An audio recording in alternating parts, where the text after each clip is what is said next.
Hello and welcome to this week's edition of the Property Buyer and Sellers Podcast. I hope you're well. As I speak, it is the 25th of October 2024. I've got a few key dates coming up as far as the housing market's concerned that you might want to put in your diary. The first one is, of course, Rachel Reeves' first budget, which is due to take place on the 30th of October this year. And the reason that's quite so significant is because there are so many proposals coming out and such a shake-up of so many different things that we don't know exactly what she's going to do. We do know there's going to be pain, and there's going to be pain for many sectors.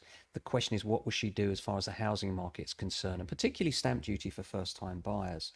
So that will be a key moment, and that's coming up, well, literally next week. So we hold our breath for those announcements. So the first key date, and the one that you want to really think about in terms of the housing market, is certainly the 30th of October. Now, many of you will have heard that Rachel Reeves is changing the criterion on which the UK borrows money. The problem with changing that criterion is it could spook the financial markets. And if it spooks the financial markets, that could mean higher interest rates for longer, because the fixed rates that we rely on for our mortgages come from a thing called swap rates, and swap rates are set by the financial markets, and they largely depend on confidence in the UK's economy and where inflation is.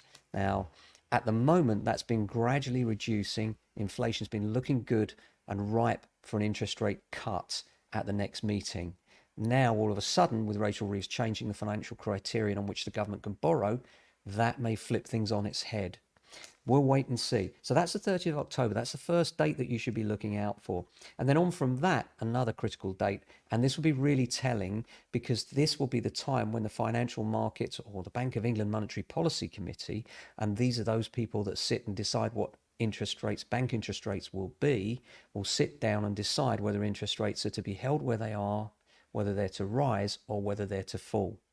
Now, I was expecting a drop on the 7th of November by a quarter point. That was my gut feeling of what was likely to happen. And by the way, this is not financial advice. Seek advice from an independent financial advisor before you make any decisions. But my gut feeling was that interest rates were likely to fall on the 7th of November. Now, I'm not so sure, because it really does depend on how the markets react to two things. One, Rachel Reeves' announcement of the way that the government is borrowing money, and two, what she says in the budget regarding bits and pieces. So we'll see what happens there. And of course, finally, it will be about the inflation numbers, which have been looking ripe for a reduction, in that inflation does largely seem to have been held under control for a long while now.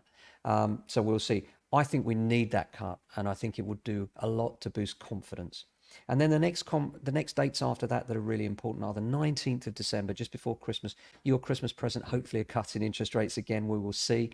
And then everything quietens down. No more announcements on interest rates until the 6th of February 2025. So there's really only 3 dates to concern yourself with this year if you're interested in key housing market data. One is the 7th of November, two is the 19th of December, and finally the 6th of February. And of course, the 30th of October, when we all hold our breath and find out what Rachel Reeves has done. And what we're hearing so far is it's likely that she's going to hit us with all sorts of taxes. No taxes on the working people, but taxes in every other way you can imagine, including employers, are what we're led to believe. Only time will tell. Now, I want to talk about first-time buyers today, because first-time buyers are the lifeblood of the property market. And one of the questions that I'm often asked is it a good time to buy if you're a first-time buyer? Should you be buying now? Should you be holding off? And the truth is, nobody can call the UK housing market and tell you what will happen in the short term. We can rely on longer term trends and say, well, over the last 30 years, this is what's happened. And largely, the picture is a good and healthy one in terms of house prices in the UK. Why? Well, because we're a small island. You know, there's an old adage, buy land, they're not making it anymore. And there is some truth in that. But the truth is that as far as first time buyers are concerned, they're very critical for the market. Now, 1/3 of the market, the UK housing market, is first-time buyers. That's a huge number. But more importantly, the people that are selling those properties, moving to the next houses, then fire off the rest of the housing market. And this is why first-time buyers are so critical. Because those first-time buyers, if they don't decide to buy that first home, then the second-timers can't then go on to buy anything else because they're not under offer. So the confidence and the attitude of those first-time buyers is absolutely key to house prices and the drivers for those house prices. And what's key to first time buyers? Well, it's affordability. And affordability has got considerably better if we look at the numbers. Last year, we were looking at interest rates at 5.7 on average. We're now looking at rates at, on average, 4.5%. Now, that is down year on year, about £100 a month. So that's quite significant for a first time buyer. Well, let's look at the pros and cons if you're a first time buyer and thinking of buying right now. The good news is that there is some availability out there, and at this time of year, you could bag yourself a good deal. Why? Less people are looking. When do you want to be looking if you're a first time buyer? When less people are looking, because there's more of a chance someone will be offering a deal which is too good to miss. Because in the end, if people are still on the market, they do want to find a buyer. And if it means they achieve a little bit less, perhaps that's a pill they're prepared to swallow. Especially now, we're finding a lot of the first-time buyer product, i.e. flats, is being sold by investors, as many investors are exiting the buy-to-let market. And those are the ideal first-time buyers. So from that point of view, you could find yourself a good deal.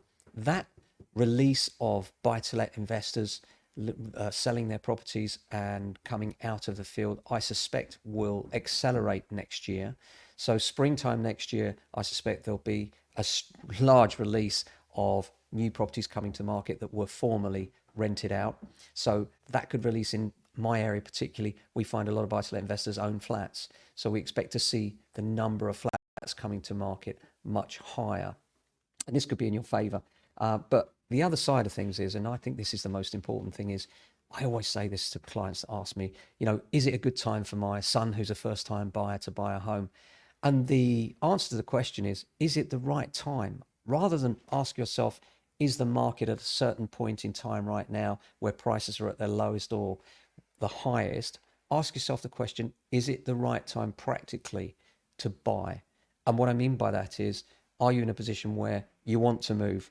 Are you renting and paying extortionate rents? And could you pay less by getting a mortgage? Or could you pay an affordable payment by getting a mortgage? And you want to lock down that extra security that owning a home brings. Because remember, with a rental market, nothing is guaranteed. Yes, we're talking about some legislation that will help secure people for longer in their homes, but landlords, even under the Renters' Rights Bill, will have the right to regain their home when they wish by giving the correct legal notices. So there is an element of transience about renting. You cannot be sure that you'll be staying in the same home long term. Well, of course, if you buy somewhere, you stay there as long as you want. It's your home. And also the lovely feeling of not paying someone else's mortgage, but actually paying your own. That's something that gives peace of mind to lots of people that are used to renting and feel like they've been throwing money into a trough, and now all of a sudden they're throwing money into their own future, which is a great thing. So if you're a first time buyer and you're thinking of buying, ask yourself whether the time is right, not whether the market is right. That is it affordable? Do you have the deposit? Can you afford the repayments? And is it the right time in terms of you and perhaps your relationship and other things going forward to secure your future? Because I do believe buying a home is not just about money. It's about securing your future in a place where you want to be. And it gives you the flexibility as well to always sell up and move elsewhere at a later stage.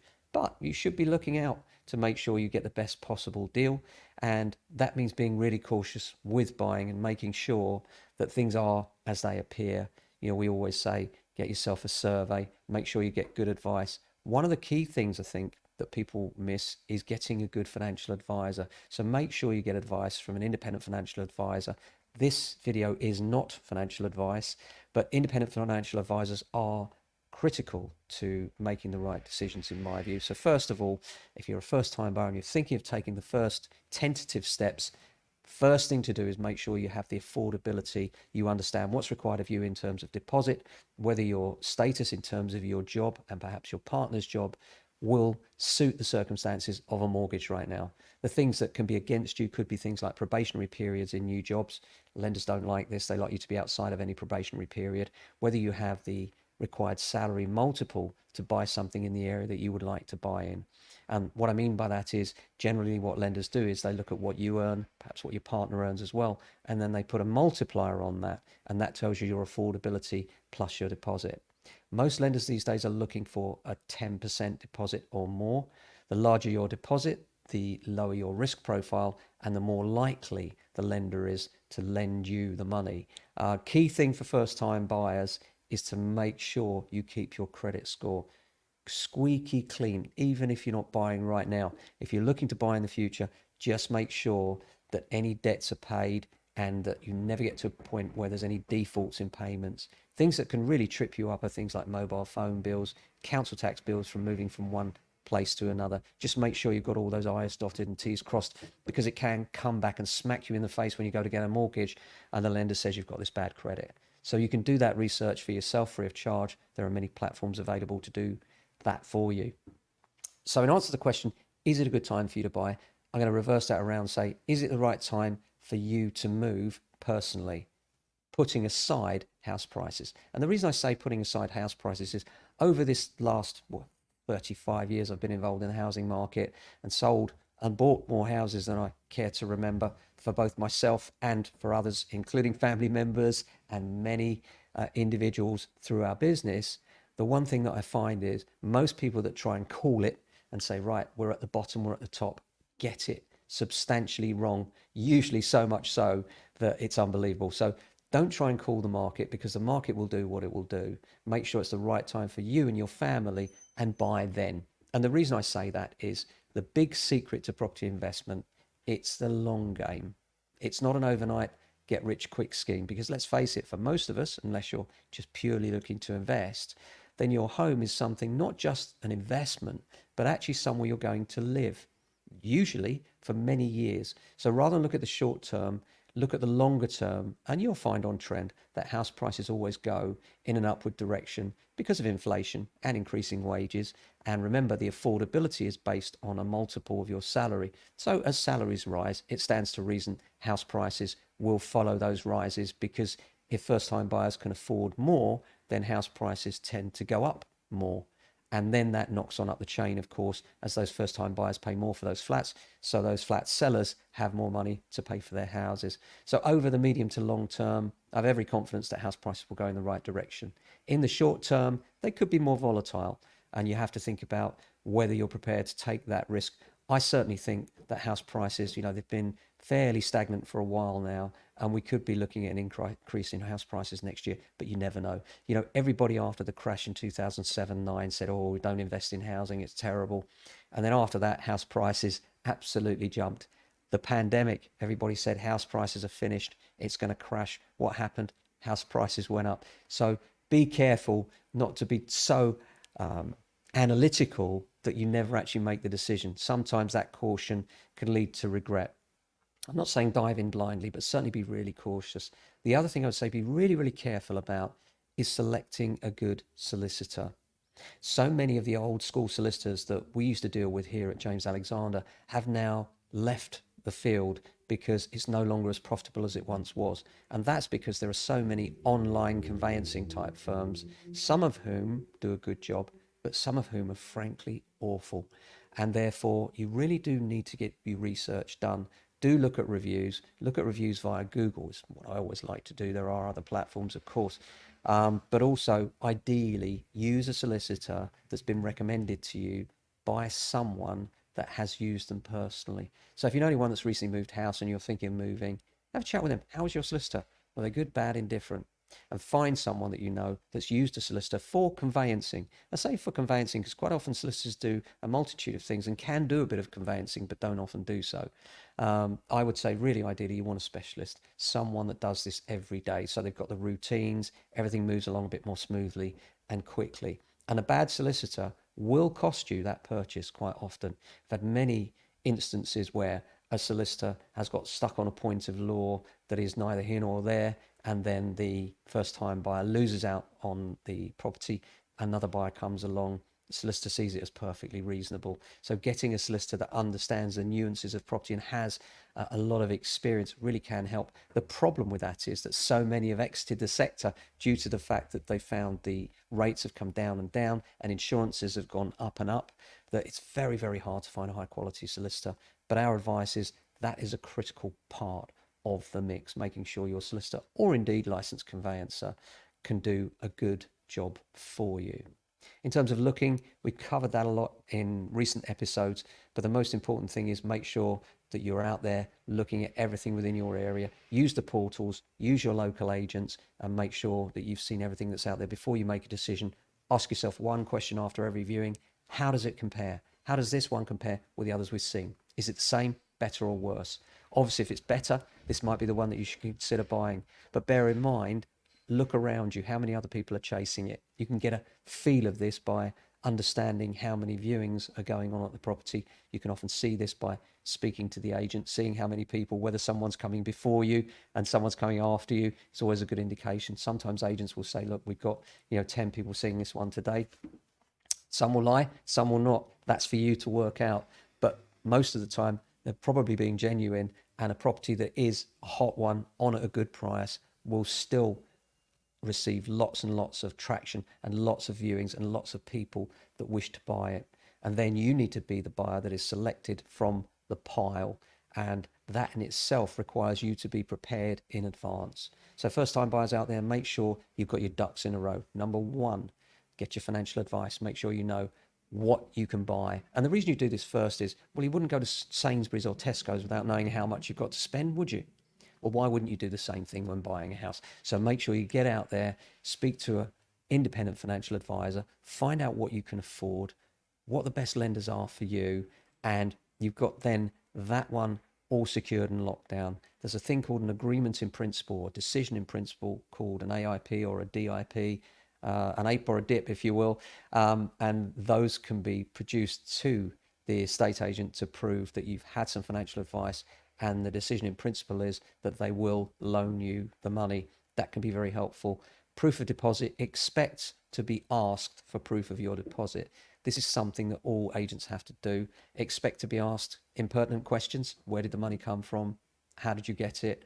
And that is because anti-money laundering rules are now very staunch in the UK, and the agent needs to be sure and confident that the money came from a bona fide source, albeit savings or the sale of a property. It might be that they ask you to prove exactly where it came from, and you should be ready for that. And you should be prepared to divulge what is necessary in terms of the financial information that the agent requires, because if you don't, somebody else surely will, and that person will then secure the property when you could have done.